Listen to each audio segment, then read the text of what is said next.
पन्या सेपट जी वो कलाकार है जिन्हें शायद आज की युवा पीढ़ी जो कह सकते हैं 30 साल के वर्ग के जो लोग उन्होंने बचपन में देखा था, लेकिन आज वो रोड पे रो रहे हैं। सामने सच आना कितना जरूरी मानते हैं आप? जिस बच्चे की हत्या हुई है और हत्या होने के बाद उस केस को वैसे ही हैंडल होना चाहिए था, और इतने बड़े कलाकार के साथ अगर कोई अन्याय की बात हो रही है तो सरकार उसमें आगे क्यों नहीं आ रही है, ये भी एक बड़ा सवाल है। शायद कोई तो व्यक्ति ऐसा है जिसकी वजह से सरकार का इंटरफेयर अभी तक नहीं हो रहा है, तो कुछ तो इसमें बड़ी कहानी है जो आएगी समय के साथ। जिसने लगभग 30 साल तक दुनिया को हंसाया, गुदगुदाया, आज उसकी आंखों के आंसू सूख नहीं रहे हैं।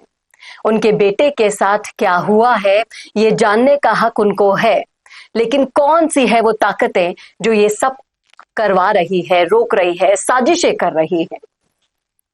राजस्थानी कलाकारों के मन में क्या चल रहा है और क्यों समाज के बड़े नेता इस मामले को उठाने से कतरा रहे हैं? ऐसे ढेरों सवाल हैं जिन पर आज हम बातचीत करेंगे।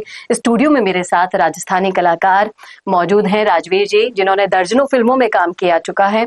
सर, आपका बहुत बहुत स्वागत है। बहुत बहुत धन्यवाद मैम। और जिस तरह से आपके न्यूज चैनल्स हमारा साथ दे रहे हैं लगातार, पन्या सेपट जी वो कलाकार है जिन्हें शायद आज की युवा पीढ़ी जो कह सकते हैं 30 साल के वर्ग के जो लोग उन्होंने बचपन में देखा था, और राजस्थान सिनेमा के वो बड़े हास्य कलाकार है जिन्होंने शायद लोगों को हंसाया है, लेकिन आज वो रोड पे रो रहे हैं। देखिए, जब से ये मामला संज्ञान में आया है, इतने दिन हो गए, आपको नहीं लगता कि कहीं ना कहीं कोई ना कोई बड़ी साजिश है पर्दे के पीछे? लेकिन उतनी ही बड़ी साजिश उसको रोकने के लिए भी हो रही है। सामने सच आना कितना जरूरी मानते हैं आप? देखिए, पहले दिन से ही चीजें कुछ गलत सी होने लग गई थी। देखने के रूप में वो भले ही एक आपको सुसाइड लग रहा था, लेकिन पहले दिन ही बहुत सारे सवाल खड़े हो गए थे, तो उस दिन से ही वो नैरेटिव नहीं फैलना चाहिए था कि वो सुसाइड है। जिस बच्चे की हत्या हुई है और हत्या होने के बाद उस केस को वैसे ही हैंडल होना चाहिए था, और इतने बड़े कलाकार के साथ अगर कोई अन्याय की बात हो रही है तो सरकार उसमें आगे क्यों नहीं आ रही है, ये भी एक बड़ा सवाल है। क्यों? शायद कोई तो व्यक्ति ऐसा है जिसकी वजह से सरकार का इंटरफेयर अभी तक नहीं हो रहा है। क्या एक बाप जब सड़क पर अपनी छाती पीट पीट के कह रहा है कि मेरे बच्चे की हत्या हुई है, मेरे बच्चे ने सुसाइड नहीं किया है, मेरा साथ दो, मेरे न्याय की मांग को प्लीज सुनो, आपके कानों तक पहुंचाने के लिए बार बार कैंडल मार्च भी हो रहे हैं, तब भी सरकार आगे नहीं आ रही है, तो कुछ तो इसमें बड़ी कहानी है जो आएगी समय के साथ। जी, आप शुरू से इस मामले को देख रहे हैं, साथ हैं, आवाज उठा रहे हैं, अपने 3 कैंडल मार्च भी लीड कर लिए। क्या लगता है आपको कि किरोड़ीलाल मीणा जी मीणा समाज के नेता हैं, क्या उनको हस्तक्षेप नहीं करना चाहिए था? अपने समाज के लिए सरकार तक एक अपील ही कर देते, वो अभी तक सामने नहीं आए। देखिए, मेरा सिर्फ इतना कहना है कि मीणाओं का जमीर मर चुका है और ये पूरी तरह से खत्म हो चुके हैं। इनको सिर्फ राजनीति की बातों में बात करना है। अगर किसी के साथ अन्याय हो रहा है तो सच में इन लोगों को आगे नहीं आना है। क्या सबूत चाहिए आपको उस बात के द्वारा जो आप आगे आओगे? क्या वजह है कि आप आगे नहीं आ रहे हो? क्या किरोड़ीलाल मीणा जी आप बीजेपी में इसलिए आगे नहीं आ रहे हो? क्या नरेश मीणा आपको कुछ ज्यादा पब्लिसिटी चाहिए, माहौल गर्म चाहिए, तब आप आगे आओगे? नहीं, मुझे लगता है इन लोगों का जमीर मर चुका है। सिर्फ एक मनोज मीणा ऐसे हैं जो हमारे साथ कंधे से कंधा मिला के लड़ रहे हैं। बाकी किसी भी व्यक्ति में, ना उस भीड़ में जो बिना मतलब रात दिन खड़े रहते हैं, हजारों की भीड़ में वो पहुंच जाते हैं, जहां अगर कोई डांस प्रोग्राम हो तो वहां पहुंच जाते हैं।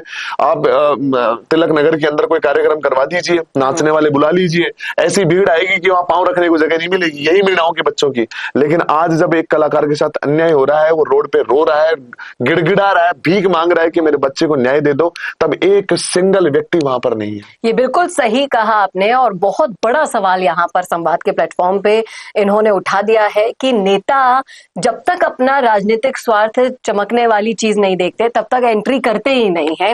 हर जगह सियासत से मतलब होता है उनको। लेकिन मुझे लगता है कि अभी भी एक नेता ऐसा है जो आपको इस मामले में सहायता कर सकता है, और उसका नाम है हनुमान बेनीवाल। क्या कहेंगे आप? क्या आपने उनसे अप्रोच किया? देखिए, बहुत समय पहले मैं एक और मामले का लीड कर रहा था, देवा गुजर हत्याकांड।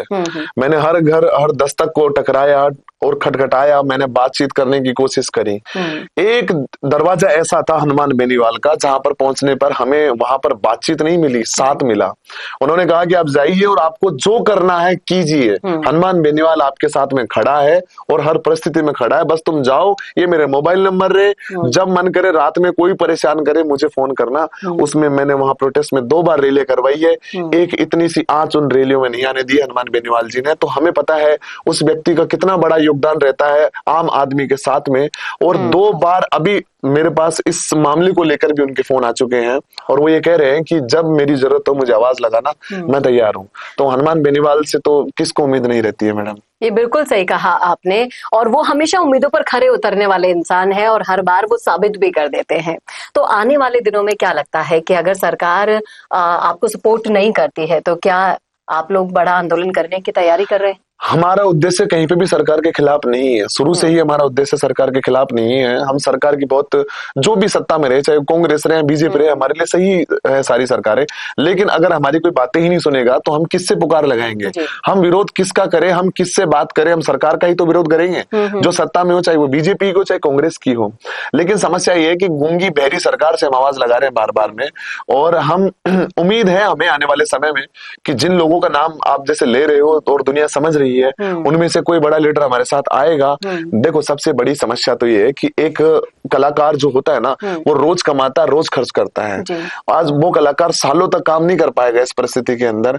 क्या सरकार ने एक बार भी आर्थिक सहयोग देने की कोशिश करी? क्या एक बार भी सरकार ने डायरेक्ट रूप से उनसे मिलकर ये पूछा है कि आपके बच्चे के साथ में ऐसा क्या गलत हुआ है और हम क्या आपकी सहायता कर सकते? नहीं, एक सिंगल पर्सनैलिटी सरकार की तरफ से नहीं, तो फिर हम विरोध नहीं करें तो क्या करें बताइए। जी, आपकी मांगे क्या है? मैं पहुंचाना चाहूंगी सरकार तक कि आप लोग क्या मांगे कर रहे हैं, क्या डिमांड्स है? देखो मांगे तो मांगने में कोई आंख बंद करके कुछ भी मांग सकता है, लेकिन जो जायज मांगे वही पूरी हो जाए हमारी जायज मांगों में से जैसे सबसे पहले तो हम ये चाहते हैं कि जिस होटल RS हवेली के अंदर ये जो घटना हुई है, वहां पर 2-3 कांस्टेबल ऐसे थे जिन्होंने पन्या सेपट जी की कहीं ना कहीं इंसल्टिंग तरीके से और दुर्व्यवहार के साथ में और जो कठोरता उन्होंने दिखाई है। क्योंकि आज बच्चा जानता है कि पन्या सेपट और दीपक मीणा जी कौन है, वो कैसे कलाकार है। तो कलाकारों की जो इज्जत वहां पर उन्होंने नहीं रखी है, जो दुर्व्यवहार उनके साथ किया, उनके साथ उनकी जांच बिठाई जाए। अगर वो दोषी हैं, उन्होंने अगर जानबूझ के किया है तो उनको सस्पेंड किया जाए। पहली मांग तो हमारी ये है। दूसरी है कि सरकार सीधे तौर पर पन्या सेपट जी से मिले, कोई भी सरकार का एक व्यक्ति वहां पर जाए, उन्हें आर्थिक सहयोग की बातचीत की कोऑर्डिनेशन बिठाए उनके साथ में। और जो कलाकार साल भर तक अपने न्याय की मांग को लेकर, अपने बच्चों को लेकर जो किराए के मकान में रह रहे हैं, रोज कमाते हैं, रोज खाने वाली उनकी प्रक्रिया है। ऐसा नहीं है कि वो कमाते नहीं है फिर वो कर्जे में है, सब कुछ बढ़िया है, लेकिन जब वो साल भर तक नहीं कमाएंगे इस मामले में, ऐसी परिस्थिति से निकलेंगे, तो उसके लिए सरकार सीधे तौर पे जाकर उनकी आर्थिक सहायता करे। और दूसरी, इस मामले में बहुत गंभीर तरीके से इसकी जांच हो और इसमें कोई भी दोषी हो, चाहे वो कितना बड़ा अधिकारी हो, कोई भी व्यक्ति विशेष हो, या फिर कोई बच्चा हो, या फिर इसके पीछे कोई रैकेट हो, कोई भी मामला हो, उन दोषियों की कठोर से कठोर सजा का प्रावधान हो।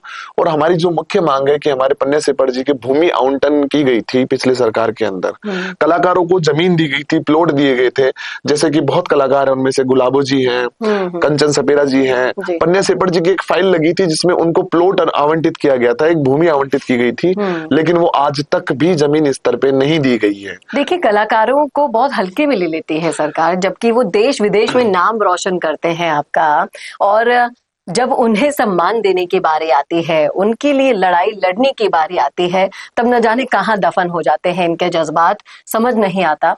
लेकिन संवाद आपके साथ इस संघर्ष में हमेशा साथ है और रहेगा। उम्मीद करती हूँ कि आपकी ये सारी मांगे सरकार तक इस वीडियो के जरिए भी पहुंचे, और आने वाले हर आंदोलन के हर कदम पर हम साथ हैं आपके संघर्ष में। उम्मीद यही करते हैं कि इस वीडियो को ज्यादा से ज्यादा शेयर करना ना भूलेगा, ताकि एक कलाकार के साथ अन्याय ना हो, जिसने आपको CD के जमाने में हंसना सिखाया था। आज डिजिटल युग में सबका साथ होने के बावजूद भी वो अकेला महसूस कर रहा है। बड़ी शर्म की बात है। सर, बहुत बहुत शुक्रिया हमसे जुड़ने के लिए। धन्यवाद। और मैं अपील करना चाहूंगा इस संवाद टीवी के माध्यम से कि आप जो ये मुहिम चला रहे हो, सभी मीडिया बंधुओं से भी मैं अपील करना चाहूंगा कि जिस तरह से आप आगे आ रहे हो और इस चीज को उठा रहे हो, कलाकारों की इस लड़ाई को लड़िए, कलाकार बहुत असहाय महसूस कर रहे हैं। ये राजस्थान जहां पर माना जाता है कि यहाँ पर सब लोग हिल मिल के रहते हैं, आज कलाकार बेबस हैं, लाचार है। आप सब लोगों की साथ की जरूरत है, मीडिया बंधुओं की जरूरत है। धन्यवाद। तो इस अपील को आपको हर घर तक पहुंचाना है, जिसके लिए आपको क्या करना है, वीडियो को ज्यादा से ज्यादा शेयर करना है, अपने सोशल मीडिया पर टैग कीजिए, डालिए, शेयर कीजिए। और हर आंदोलन में उम्मीद करती हूं कि बिन बुलाए आप हाजिर होंगे वहां पर। सर बहुत बहुत शुक्रिया हमसे जुड़ने के लिए। ऐसे ही वीडियोस के लिए आप देखते रहिए संवाद भारत का, भारत के लिए। नमस्कार। सच बताओ, इंस्टाग्राम पे डेली पोस्ट करते लेकिन फिर भी रिजल्ट 0 ही रहता है ना। तो प्रॉब्लम कंटेंट का नहीं है, हुक्स का है। और मिशी मीडिया सोल्यूशन लाया है आपकी इसी प्रॉब्लम का सोल्यूशन, क्योंकि हम बनाते हैं बॉलीवुड हुक रील्स जो इमोशंस को हिट करे, और एआई हुक रील्स जो एल्गोरिदम को समझकर काम करे। तो रील्स सिर्फ देखी नहीं जाती, याद भी रखी जाती है। तो अपनी इंस्टाग्राम ग्रोथ को लेकर सीरियस हो ना, तो अभी कॉल लगाओ स्क्रीन पर दिए गए नंबर पर मिशी मीडिया सोल्यूशंस को। तो वायरल सोचो, स्मार्ट बनो और अभी रील्स बनवाओ मिशी मीडिया सोल्यूशन से।